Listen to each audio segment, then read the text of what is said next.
اللہ الرحمن الرحیم وَإِذَا سَأَلَكَ عِبَادِي أَنِّي فَإِنِّي قَرِيبٌ أُجِيبُ دَعْوَةَ الدَّاعِ إِذَا دَعَانِ فَلْيَسْتَجِيبُوا لِي وَلْيُؤْمِنُوا بِي لَعَلَّهُمْ يَرْشُدُونَ۔ عزیزان محترم، سلسلہ کلام جاری ہے، مطالب قرآن کا بیان۔ اس عنوان کے تحت یہ 7ویں تقریر آپ کی سماعتوں کی نظر کی جا رہی ہے۔ اس آیت کی تلاوت اور اس موضوع پر ایک بار اور گفتگو اس لیے لازم ہے کہ تمام علماء اسلام اور تمام فقہاء اسلام نے قرآن مجید میں اس آیت کو انتہائی اہمیت دی ہے۔ سورہ بقرہ کلام مجید کا دوسرا سورہ ہے، اور اس سورے کو سمجھنے کے لیے لازم ہے کہ مکی اور مدنی صورتوں کے نزول کو بھی سمجھایا جائے۔ 86 سورے مکے میں نازل ہو چکے تھے، مدنی زندگی میں آنے والا اور نازل ہونے والا یہ پہلا سورہ تھا۔ اس سورے نے انتہائی اہم امور کی طرف انسانوں کی توجہات کو مبذول کیا ہے، اور یہاں تک کہ ایک ایسے موضوع کو کہ جس میں عبد اور معبود کے درمیان اس رشتے کو کہ جس کا اعلان کلام مجید نے کیا اس کا بھی اظہار کر دیا۔ اعلان ہو رہا تھا کہ اے حبیب، میرے بندے تم سے سوال کریں گے میرے متعلق۔ آغاز آیت ہی نے معاملات کو اس حد تک، اس مقام تک پہنچا دیا کہ جس میں فکر انسانی حیران ہے کہ جو اپنے مقام پر مکین ہے، جس کے متعلق کبھی کعبے کی طرف رخ کر کے دیکھنے والے کہتے ہیں کہ شاید کہ یہ مکان ہو، عرش کی طرف نگاہ کرنے والے یہ سمجھتے ہیں کہ شاید کہ اس کا یہ مقام ہو، بے اختیار اس نے یہ کلام کیا اور یہ کہا کہ دیکھو تم سے سوال کریں گے جب میرے بندے میرے متعلق، تو ان سے فقط یہ کہنا انا قریب، انی قریب، میں نزدیک ہوں، میں بہت قریب ہوں، میں بہت پاس ہوں۔ اس آیت کو ملاحظہ فرمائیے تو پہلی چیز جو آپ کے دل و دماغ پر منکشف ہوگی اور سر کی صورت میں، رمز کی صورت میں منکشف ہونے والی شے وہ یہی ہے کہ کسی اور سے سوال نہ کیا جائے اگر معاملہ اللہ کا ہے۔ یعنی یہ اختیار دیا، یہ اختیار کل دیا، یہ اختیار تمیزی دیا، اور یہ اختیار اتنا بھرپور اختیار دیا کہ تم میرے پیغامبر، تم میرے پیغام رساں، تم میرے پیغام کو امت تک پہنچانے والے، اب ایسی صورت میں تم ہی بتاؤ گے جب یہ سوال کریں گے، یعنی سوال یہ کسی اور سے نہیں کریں گے، کوئی سوال کے لائق ہے ہی نہیں۔ اب یہ سائل بنیں گے تو اے حبیب تیرے در کے سائل بنیں گے۔ اب اگر یہ کسی بات کے گھائل ہیں تو اپنے سوال کو تیرے در پہ آ کے رکھ دیں گے اور تجھ ہی سے سوال کریں گے۔ سوال کا مطلب تجھ سے رجوع کریں گے، رجوع کا مطلب تیری طرف آئیں گے، تیری طرف آنے کا مطلب کہ کسی اور کو خاطر میں نہیں لائیں گے۔ جب پوچھنا ہوگا، جب میرے متعلق جاننا ہوگا تو درمیان میں کوئی اور ہستی آ ہی نہیں سکتی سوا تیری ذات کے۔ تو حبیب کو اپنے اختیار دیا، اور اتنا اختیار، اس کمال کا اختیار کہ اب سائل سوال کر رہا ہے، پوچھنے والا پوچھ رہا ہے۔ کس کے متعلق پوچھ رہا ہے؟ کس کے متعلق جان رہا ہے؟ کبھی سوچا کسی نے؟ ہاں پوچھا تو اس کے متعلق پوچھا کہ جو خلق و سما کا خالق ہے، جو ارض و سما کا مالک ہے، جو مالک ملک ہے، اس کے متعلق پوچھا کہ اے حبیب تم سے سوال کریں گے میرے بندے میرے متعلق، میری موجودگی کے متعلق، تو ظاہر ہے کہ تم ہی جواب دو گے۔ مگر ایک عجیب صورت اختیار کی ہے جس پر پھر مفسرین حیران ہیں کہ یہاں پہ اب جواب سرکار رسالت مآب سے نہیں دلوایا، یعنی قل کی گردان کے ساتھ یہ جواب نہیں آ رہا ہے، جیسے یسألونک عن الروح قل الروح من امر ربی، جیسے کہ یسألونک ماذا ينفقون قل العفو۔ ہر آیت میں لفظ قل کی ترکیب یہ بتا رہی تھی کہ اختیار یقیناً ہے، تبھی جواب دے رہے ہیں۔ مگر جب اپنے متعلق گفتگو ہو رہی ہے، کائنات کے پیدا کرنے والے کے متعلق گفتگو ہو رہی ہے، تو اس نے مناسب سمجھا کہ اب اس لفظ قل سے بھی علیحدگی اختیار کی جائے، براہ راست بندے سے اس کا پیدا کرنے والا قریب ہو رہا تھا، اور اتنا قریب ہو گیا کہ اس نے خود کہا کہ انی قریب، میں بہت قریب ہوں، میں بہت نزدیک ہوں، میں بہت پاس ہوں۔ اور اس انداز سے کہ جہاں سألک عبادی انی فانی قریب، کیا کرتا ہوں؟ اجیب دعوت الداعی اذا دعانی، میں جواب دیتا ہوں ہر اس بندے کا کہ جب وہ مجھے پکارتا ہے تو میں لازماً اس کو جواب دیتا ہوں۔ اجیبو اذا دعوت الداعی اذا دعانی، اجیبو، میں جواب دیتا ہوں۔ کس طرح سے؟ کہ جب پکارنے والا پکارتا ہے، بلانے والا بلاتا ہے تو میں جواب دیتا ہوں۔ تو اب لازم کیا ہے اس پر کہ جس کو میں جواب دے رہا ہوں اوپر لازم یہ ہے فَلْيَسْتَجِيبُوا لِي، کہ اب وہ میری آواز پر بھی لبیک کہے۔ استجابت دعا تو اپنی جگہ ہے، دعا کو مستجاب ہونا تو اپنی جگہ ہے، مگر مستجاب ہونے والی دعا تقاضا کر رہی ہے، اور تقاضا کہیں اور سے نہیں ہے، رحمان کی بارگاہ سے تقاضا ہو رہا ہے، رحیم کی بارگاہ سے تقاضا ہو رہا ہے۔ اور تقاضا یہ ہو رہا ہے کہ دیکھو جب ہم تمہاری دعا کو قبول کریں تو کہیں ایسے نہ بن جانا کہ تم ناشکر گزار کی صف میں آ کے کھڑے ہو جاؤ، کہیں تم ایسے نہ بن جانا کہ جو شکر ادا نہیں کرتے، بلکہ شکر کا تقاضا یہ ہے کہ اب جب وہ تمہیں پکارے تو تم لبیک کہو، تم آواز کو اپنی اس طرح سے بلند کرو جس کے نتیجے میں مالک یہ سمجھے کہ ہاں میرے بندے نے مجھے پکارا ہے، اور اب جب مجھے پکارا ہے اور میں نے دعا کو قبول کیا ہے تو اب وہ ہے اور میں ہوں، میری آواز پر وہ لبیک کہہ رہا ہے۔ اور یہ کل ایقان کے ساتھ وَلْيُؤْمِنُوا بِي، اور مجھ پر ہی ایمان ہو، مجھ پر ہی ایقان ہو، مجھ پر ہی یقین ہو، مجھ پر ہی عقیدہ راسخ ہو، مجھ پر ہی اس کمال کا بھروسہ ہو جو پھر کسی اور کے ساتھ نہ ہو۔ ایسی منزل پر انتہائے کلام میں کہا کہ تاکہ یہ سب کچھ جو ہو رہا ہے اس کا نتیجہ کیا ہے، اس کا خلاصہ کیا ہے، اس کا ثمر کیا ہے؟ اس کا ثمر یہ ہے کہ تاکہ تم ہدایت پا جاؤ، تاکہ تمہیں صحیح ہدایت مل جائے، تاکہ تم رشد و ہدایت کی منزلوں کو طے کر لو۔ میں آپ کی خدمت میں اگر یہ عرض کروں کہ اس آیت کو صرف کرتے ہوئے علماء اسلام سے بڑھ کر عرفاء اسلام، اور اس میں خواجہ حسن بصری کا نام انتہائی مشہور نام ہے، انہوں نے اس سلسلے کو نقل کیا ہے کہ پوچھنے والے سائل نے پوچھا، کیا پوچھا؟ یہی پوچھا اقریب ربنا فنناجی ہے او بعید فننادی ہے۔ سرکار رسالت مآب سے پوچھا یا رسول اللہ کیا کریں، سمجھ میں نہیں آتا، اللہ قریب ہے کہ بعید ہے، نزدیک ہے کہ دور ہے، کیا کریں، ہمارا رب کہاں ہے؟ اگر قریب ہے تو مناجات کریں، اگر دور ہے تو آواز سے پکاریں، کیا کیفیت ہے؟ بے اختیار۔ اب یہ خواجہ حسن بصری عرفاء اسلام میں مشہور ہیں، ان کا کہنا یہ ہے کہ جہاں جب یہ گفتگو ہوئی تو بے اختیار کہا کہ دیکھو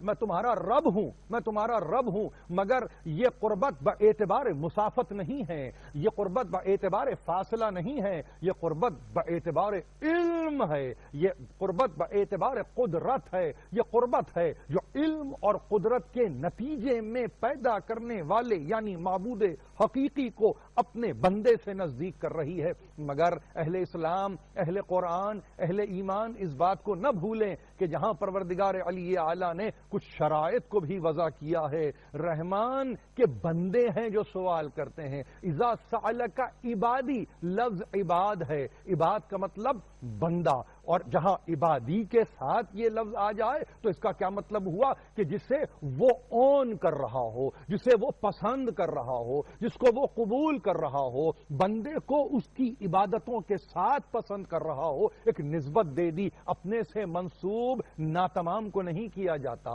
اپنے سے منسوب ناکام کو نہیں کیا جاتا، اپنے سے منسوب نامراد کو نہیں کیا جاتا۔ جب خدا اپنے بندے سے ایک رشتے کا اعلان کر رہا ہے اور وہ رشتہ اتنا ذاتی اور خاصی بن جاتا ہے کہ جس میں بندہ اب اس کا بندہ ہے، تو پھر کون ہے وہ بندہ؟ قلیل من عبادی الشکور والا بندہ ہے کہ جس پر فخر کرتا ہے ہوگی دنیا ابد الآباد تک آنے والی، آتے ہیں 100 ملین افراد آئے اور چلے گئے اور آتے رہیں گے اور جاتے رہیں گے، مگر اصول ایک رہے گا، قانون ایک رہے گا، پرنسپل ایک رہے گا، قلیل من عبادی الشکور، میرے شکر گزار بندے، میرے بندے جو ہوں گے، جو مشکور ہوں گے، جو شکر گزار ہوں گے، وہ کون ہوں گے؟ بہت ہوں گے۔ کتنے ہوں گے؟ بہت زیادہ ہوں گے؟ قطعا نہیں، بہت تھوڑے سے ہوں گے، بہت قلیل ہوں گے، تعداد میں انتہائی کم ہوں گے۔ ان کی کیفیت یہ ہوگی، یہ گنے جا سکیں گے، یہ گنتی میں آ سکیں گے، یہ گنتی کے قابل بندے ہوں گے۔ ان کی گنتی ہے، یہ کم ہی ہوں گے، مگر ہمیں اس سے غرض نہیں کہ ہمارا بندہ زیادہ ہو کہ کم ہو، بس طے بات یہ ہے کہ ہمارا بندہ رہے، پھر کسی اور کا بن کے نہ رہے۔ اب ایسے میں کوئی سوال کرتا ہے اور جس کو نسبت ذات واجب الوجود اپنے سے دے دے یہ کہہ کر کہ ہاں میرے بندے جب تجھ سے سوال کریں، ہرکس و ناکس نہیں، میرے بندے جب تجھ سے سوال کریں تو پھر کیفیت کیا ہو؟ کیفیت یہ ہو انہیں تو ہی بتانے والا ہے، یعنی رجوع تجھ سے کریں، تجھ تک پہنچیں، تجھ سے کلام کریں، تجھ سے پوچھیں، میرے متعلق اگر جاننا ہو تو در در کی ٹھوکر نہ کھائیں، نہ مغرب میں جائیں، نہ مشرق میں نہ جائیں، نہ شمالن رہیں، نہ جنوبن رہیں، نہ کسی نظریے کے حامل رہیں، نہ کسی فکر کے قابل رہیں، نہ کسی فلسفی سے پوچھیں، نہ کسی فقی سے پوچھیں، ہاں پوچھیں تو تجھ سے پوچھیں، اس لیے کہ ہم نے تجھے اپنا نمائندہ بنایا ہے، تو ہی جانتا ہے کہ ہم کون ہیں، تجھ سے بہتر کوئی اور نہیں جانتا، تو ہی بتلا کہ ہم کون ہیں، ہم کہاں ہیں۔ تو پھر اب قربت کا اعلان کر دیا، اتنا قریب کہ اب اندازہ ہی نہیں کیا جا سکتا اس قربت کا۔ یہ وہ پروردگار علی اعلیٰ ہے کہ جو 70ویں سورہ معارج میں جب یہ اعلان کرتا ہے کہ تعرج الملائکۃ والروح الیہ فی یوم کان مقدارہ 50,000 سنۃ، سورہ معارج 70واں سورہ کلام مجید کا، کہ اس تک پہنچتے ہیں فرشتے جب ایک مرتبہ صعود کرتے ہیں، جب بلند ہوتے ہیں تو 50,000 برس کا عرصہ لگتا ہے اس تک پہنچنے کے لیے۔ ملائکہ جب اس تک جاتے ہیں، جب اس تک بلند ہوتے ہیں تو اس کی مقدار گویا 50,000 برس کے برابر ہے۔ وہاں ایک مقدار کو معین کرنے کے بعد جب کہا کہ دیکھو تضرع اور زاری کے ساتھ اگر ہمارا بندہ ہمیں پکارتا ہے، بشرطے کہ وہ ہمارا بندہ ہو، تو پھر وہاں اب مسافت نہیں ہے، وہاں اب فاصلہ نہیں ہے، وہاں پہ اب دوری نہیں ہے، بلکہ وہاں تو اب قربت ہی قربت ہے۔ وہ ہم سے قریب ہے، وہ ہماری اندیت میں ہے، وہ ہمارے پاس ہے، وہ اتنا پاس ہے کہ کہیں یہ احتمال بھی نہیں ہو سکتا کہ وہ ہم سے دور یا ہم اس سے دور۔ اس قربت کے ساتھ ہم انسانوں کے درمیان ہیں، اور ایسی صورت میں انسان کو پہچاننے کی ضرورت ہے۔ میں نے کل کی تقریر میں یہ عرض کیا تھا کہ یہ افتقار ہے شہر رمضان کا جو شہر اللہ ہے، یہ افتقار ہے ماہ مبارک رمضان کا جو ماہ مبارک خداوند علی اعلیٰ ہے، کہ اعلان ہو رہا ہے کہ دیکھو یقیناً صیام کا مہینہ ہے، یقیناً صوم و صلات کا مہینہ ہے، مگر اس کے ساتھ ہی اپنے آپ کو قریب کر کے بتا دیا کہ اس مہینے میں نزدیکی فقط اس طرح سے نہیں کہ یہ ماہ مبارک رمضان ہے، اس طرح سے نہیں کہ یہ روزے کا مہینہ ہے، نہیں، بلکہ اپنے وجود کے ساتھ بھی اعلان کر رہا ہے کہ ہم تم سے قریب ہیں، اس مہینے میں ہم تم سے قریب ہیں، بہت قریب ہیں۔ وہ کہ جس نے کہا کہ دیکھو جس عبادت سے تم گزر رہے ہو، الصوم لی وانا اجزا بہ، یاد رکھو روزہ میرے لیے ہے، روزہ کسی اور کے لیے نہیں ہے، اور میں ہی ہوں جو اس کی تمہیں جزا دینے والا ہوں۔ عبادتوں کا اعلان کرنے کے بعد وما خلقت الجن والانس الا لیعبدون کہنے کے بعد ایک مرتبہ روزے کے تعلق سے یہ کہہ کر اپنی طرف اس کو منسوب کیا، ایک مرتبہ اپنے ساتھ اس کو باقاعدگی سے جوڑ دیا اور یہ کہا دیکھو جو روزہ تم رکھ رہے ہو نا یہ میرے لیے ہے، یہ میرے لیے رکھ رہے ہو۔ تو پیدا کرنے والا اگر یہ کہے کہ روزہ میرے لیے ہے تو وہ جو پیدا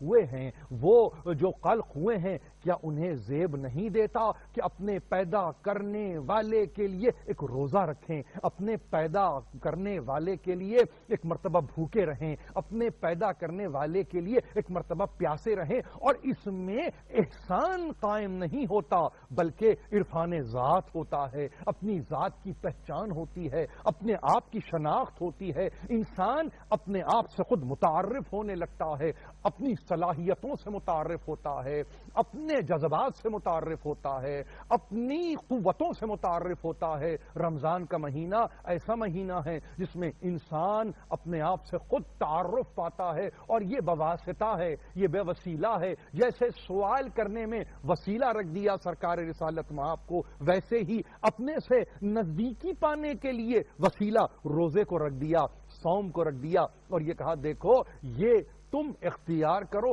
ہم سے نزدیک ہو جاؤ گے، یہ ہماری عبادت ہے۔ اور پھر گھبرانے کی ضرورت نہیں ہے، جب ہم نے اس کو اپنی ذات سے منسوب کر دیا تو تمہیں پریشان ہونے کی ضرورت نہیں ہے، اس کی جزا بھی ہم دینے والے ہیں، اس کے تعلق سے انعام بھی ہم دینے والے ہیں، اس کے تعلق سے اپنی کرامتوں سے ہم ہی نوازنے والے ہیں، اس کے تعلق سے اپنی نعمتوں سے ہم تمہیں بہرہ مند کرنے والے ہیں۔ مگر ہاں، جو کچھ بھی ہے اس کا نتیجہ رشد و ہدایت ہے۔ آنے والی تقریر میں یقیناً یہ موضوع انتہائی پر لطف رہے گا کہ مسئلہ رشد، مسئلہ ہدایت کس طریقے سے اس مسئلے کے ساتھ ساتھ جڑا ہوا ہے، کہ جہاں سوال سائل کر رہا ہے، اللہ سے قربت کا اعلان ہو رہا ہے، اللہ سے نزدیکی کی گفتگو ہو رہی ہے، اور اس کے بعد استجاب دعا، مستجاب دعا، ایمان اور ایمان باللہ کا تذکرہ، اور یہ جو کچھ بھی ہو رہا ہے یہ فقط اس لیے ہو رہا ہے کہ انسان کسی طرح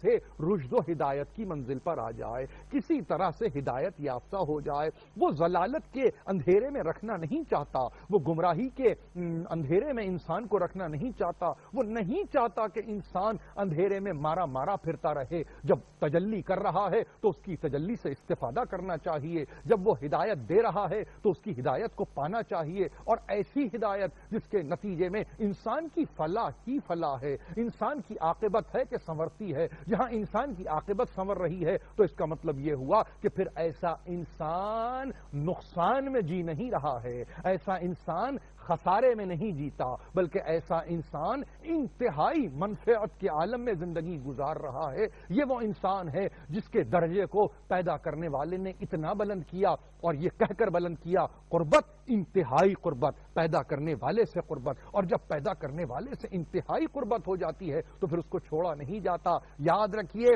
روزے کا حکم دینے والا بہت دور سے بیٹھ کے حکم نہیں دے رہا ہے، بہت قریب ہے اور حکم دے رہا ہے، بہت قریب ہے اور ہدایت کر رہا ہے، بہت قریب ہے اور بتلا رہا ہے، بہت قریب ہے اور یہ کہہ رہا ہے دیکھو اب بھی وقت ہے، اب بھی وقت ہے، اس وقت کو ضائع نہ کرو، اس وقت کو کسی صورت بھی ویسٹ نہ کرو، بلکہ اس وقت سے فائدہ اٹھاؤ۔ اور یہ وقت ایسا وقت ہے کہ اگر ایک مرتبہ ہاتھ سے نکل جائے تو پھر یہ وقت آنے والا نہیں ہے۔ ملت مسلمہ سے جاتے ہوئے بس ایک تمنا ہے، ایک خواہش ہے، اور وہ خواہش یہی ہے کہ پیدا کرنے والا جب پیدا کرنے کے بعد اپنے آپ کو تم سے قریب رکھنا چاہتا ہے تو کاہے کے لیے اس سے دوری اختیار کرتے ہو، کاہے کے لیے بعد اختیار کرتے ہو، اور اللہ سے دوری اختیار کر کے کسی وقتی سہارے کے نزدیک ہونا، یہ کہاں کی حکمت ہے، یہ کہاں کی بات ہے، یہ کون سی ہدایت ہے جس کے نتیجے میں انسان آگے کا سفر اختیار کر رہا ہے۔ خلاصتاً صرف یہ کہنا چاہوں گا، ماہ مبارک رمضان وہ مہینہ ہے جس کے فیوز و برکات سے انسان مستفید ہو بواسطہ الہی، بوسیلہ سرکار رسالت مآب، اور پھر یہ کہ جہاں دعا ہی دعا ہے، اور ایسی دعا کہ پالنے والے ہمیں اب کسی مشکل اور کسی پریشانی مبتلا نہ کر، اس مملکت خداداد پاکستان کی حفاظت فرما، اس کے حاسدوں کو مردود کر دے، اور پروردگار تو اپنا کرم ہم پر باقی رکھ، جاری و ساری رکھ، ملت کو متحد کر دے، مملکت کو مستحکم فرما۔ وآخر دعوانا ان الحمدللہ رب العالمین۔